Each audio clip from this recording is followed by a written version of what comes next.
Alright folks, welcome back to another video here with flyfishingwithjeff.com, and got quite a few different waterways to show you today, and so that's why I thought I would just kind of narrate along and tell you some of the interesting facts and some information to help you out if you've not been to southwest or south central Missouri and north central Arkansas. The White River and the tributaries and a lot of the streams in that area are just amazing for various kinds of trout, smallmouth, etc. But here you can see I'm fishing out of my Voyager float tube made by the Creek Company, and this is the North Fork of the White River. North Fork is an unbelievable waterway. Rainbow brown trout, smallmouth. I put in on this trip at the Blair Bridge access and floated down to the Patrick Bridge access, and if you pull up a map of the North Fork, that will make sense to you. It's about probably a 4.5 mile float, and like I said, lots of good fishing. This was a smallmouth bass that I caught, and while it's not the largest, it was completely black, which made it pretty rare, pretty unique. Again, a little bit more here on North Fork, and I've in the past done very well on browns down below the Blair Bridge access, and basically up above it's a rainbow fishery, and this is obviously a wee little brown, but there are some pretty nice fish in there. In fact, this guy might be bait for some of the bigger fish. Now, this is the Norfolk Dam and the tailwater below Norfolk Dam. Really a neat waterway. I like fishing tailwaters, and this is just a short one. Runs about 4.5 miles from below Norfolk Lake down to where the confluence with the White River, which is basically the water that has flowed from Arkansas up into Missouri and down through Bull Shoals and etc. This fish here was a neat fish for me. This was my 5th trout of species over the summer. This was a really nice 17-inch cutthroat.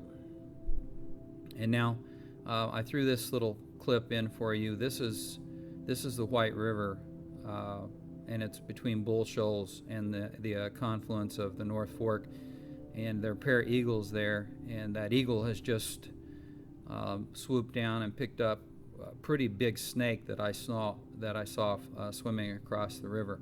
And when I heard the eagles making the chattering, I grabbed my camera and luckily got some of this footage. But if you've not fished the White, it's a neat, just a great fishery. Stop in and visit the folks at Dally's there in Cotter, and they'll hook you up. This is Bennett Spring, and this is in Lebanon, Missouri. We had to drive a little bit up there because we had such bad weather and some of the other streams were blown out. Bennett, I've done some other videos on before, and it's just one of my favorite places. The water's clear, the people are just always really nice. This is fishing here just above the dam in Zone 1.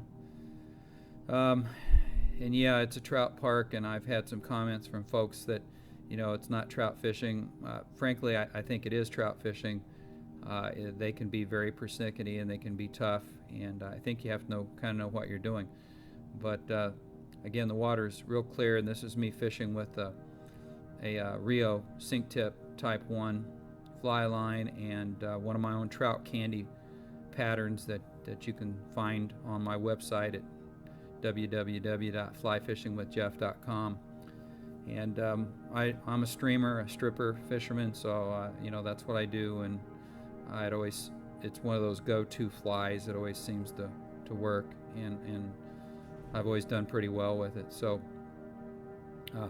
if you get a chance, you can fish one of the 4 trout parks. There's Merrimack and Montauk, Bennett, and Roaring River. Give those 4 a try. Here I am at another tailwater. This is Taneycomo. This is below Table Rock. And Please call extension 2210. Paul Brown, please call 2210. Thank you. Just ignore the announcement. Um, we're at Tailwater Dam here. This is Taneycomo, and Taneycomo, if you don't know, stands for Taney County, Missouri. And I thought that's a pretty cool name. I love the tailwater. It's a beautiful place to fish. Again, very cold water, lots of rainbows. In fact, this is mid-October. A lot of the browns start making their runs up into the tailwaters in this section, and you can, if you're lucky, you can hook into kind of a fish of a lifetime, especially down at Bull Shoals and Norfolk. They're kind of known for their big browns. A couple years ago, they caught a 15-pounder in this area at Taneycomo. And last, this is just a hidden gem. This is Crooked Creek in Arkansas. And Crooked Creek runs for many miles and kind of, at times, in fact, it parallels Highway 62. You can find it from Harrison over to Yellville. It's supposed to be running at about 100 or maybe 80 CFS, and on this day it was running quite a bit higher, about 700 CFS. So there was a lot of water going down through there. We'd had quite a few days of rain, but I wanted to throw some of this in here and tell you that if you get a chance to get into that area, by all means, go fish Crooked Creek. We put in at George's Creek about a 200-yard portage down to Crooked Creek, and we floated down to the Kelly Access. Kelly Access is just west of Yellville. It was about 7.5 miles, so it was a long day, but obviously the water's up and flowing, so when we did move, we were able to move along. Again, we're in our float boats made by the Creek Company, and it's a Voyager float boat set up for all the way up to Class 2 whitewater, which we had probably a little bit of Class 2 whitewater on this river that day. Personally, I just don't think there's any other kind of boat that allows you to do the kinds of things that we've been able to do out of these boats. I mean, they set up quickly from start to finish, less than 10 minutes, and we've got the boat set up and ready to go, and then it can be deflated, packed into a very easy, nice travel case. Could be taken on planes, and it's really easy to just throw in the back of a car and use. So if you haven't yet, you might want to check those out. Visit my friend Dennis Hill at portablekayaks.com, and he can hook you up. He's great at getting things of this nature, and that's what his website's for, so go check that out there. But once again, we're fishing Crooked Creek here, and it's a smallmouth fishery. Here's one of the better fish I took that day. Pretty good size smallmouth on a big yellow streamer, and I like yellow when the water's a little bit stained. And lastly then, I've had lots of questions through the years about organization.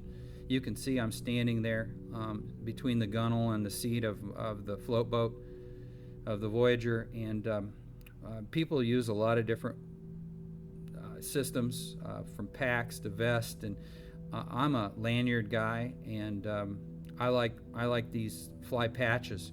I have umpteen fly patches with different colors and sizes, and when I get ready to leave, I pick out fly patches that are going to give me the flies that I might need to be fishing that day, and I have access to them quickly there. And as you're seeing here, just a quick change of flies, and went from a crayfish pattern, in fact, back to a yellow streamer.